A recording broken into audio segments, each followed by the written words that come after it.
Let's do it. People saying a lot of stuff about Kovalev prior now. After this fight, do you think people will What did they say?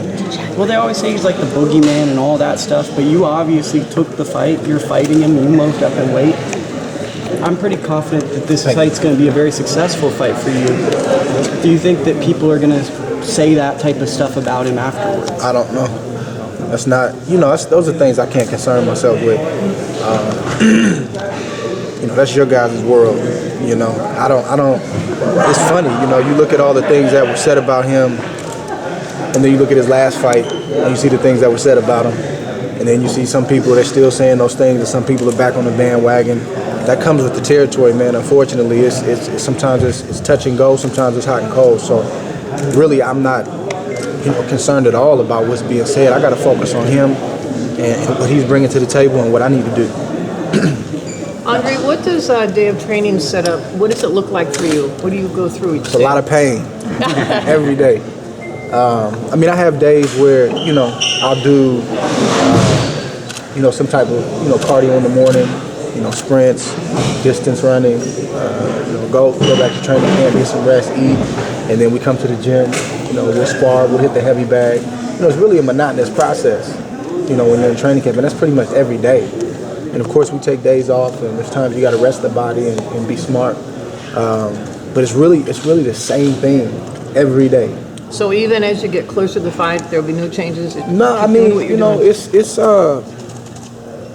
as you get closer, you start to pull back a little bit so you don't overtrain. But that's normally the week of the fight. So up until, the Saturday before the fight, we're full steam ahead. We're going 100 miles an hour. Andre, when you're fighting a puncher, do you change anything in camp, or is it the same? No, it's all. You obviously, depending on who you fight, you have different game plans, nuances, different things you're working on. But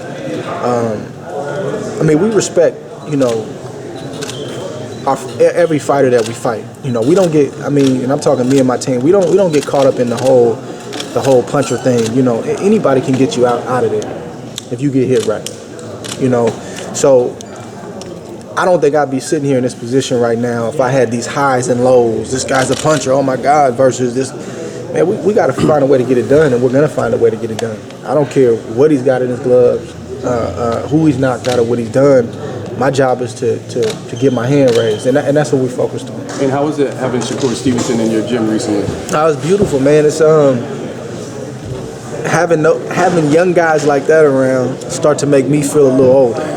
Because I used to be that guy in Roy's camp, in Floyd's camp, hanging around Bernard, and you see yourself. So it's a little weird because you like, man, now I'm the OG. That's kind of crazy, but it's also a beautiful thing because, we need more of that. We need champions and top contenders and just fighters in general, man, to open up the door and allow these young guys on the way up just to show them how it's done. How about the video room, Andre? Do you and Virgil sit there and look at it together? Do you go off by yourself and study stuff? How do you do that as far as, I know you got an idea about Kovalev, I've seen him, but are you going to be looking at video leading up to the fight or anything? Have you already seen enough? What's your plan? Yeah, we'll typically, we go through our process together, If I feel like I need to go look at something on my own, I'll do that. He watches a lot more film than I do. He's up 3, 4 in the morning watching film. As I've gotten older, I watch less film because I don't need to see 10 fights to see tendencies and to see certain things. There may be 2 fights that I need to watch, this type of style versus that type of style. And I know what I need to see, and then I may go back and watch around here, around there, but I try to leave room for my instincts, man, because I'm very instinctual, and you got to be able to think on the fly, fighting at the highest level.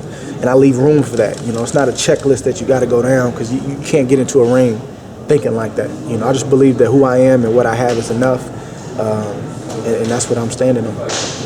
Do you feel comfortable at this weight? Do you feel stronger, faster? I better. We 3 weeks out. If not, I got some problems. For real. After the Brand fight, you had said that you felt the Kovalev fight was a 50-50 fight. Do you still feel that way? Yeah, I have to feel that way. That's how I approach all my big fights. I don't go into the fight in my mind thinking, well, I got a clear-cut advantage here and I'm going to run through this guy. Personally, for me, I I can't roll like that. I got to keep myself honest. You know, we just talked about, you know, the grind and the process every day.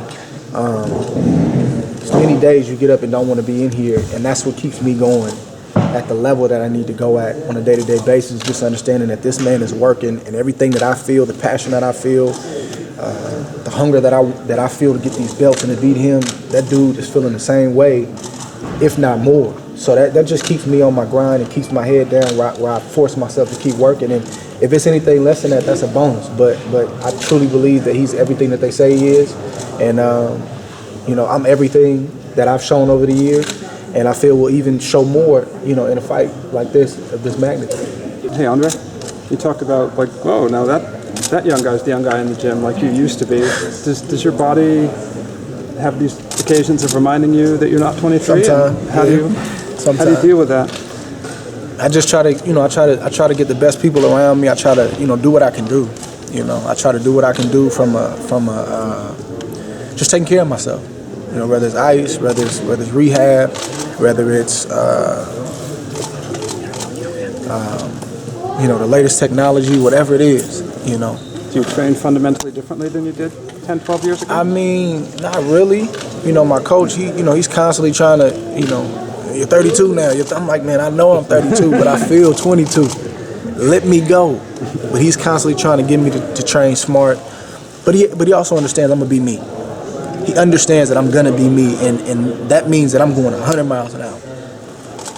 So, is there a concern that maybe you should be going 90? But I mean, that's why I have him. Sometimes I don't listen, but most times I do. When hey man, 6 rounds today. Hey, get in and get out. We need to be in here no more than 90 minutes. Whatever he's telling me, I'm trying to listen, because, you know, I don't want my career to end, you know, because I can't do it anymore. I want to be able to walk away on my own terms, and I do have to be smart, you know, down the stretch. I was working with a Mackie Shilstone. Who is that? Who is that guy? I don't know if I was supposed to be asking that. No, that's all good.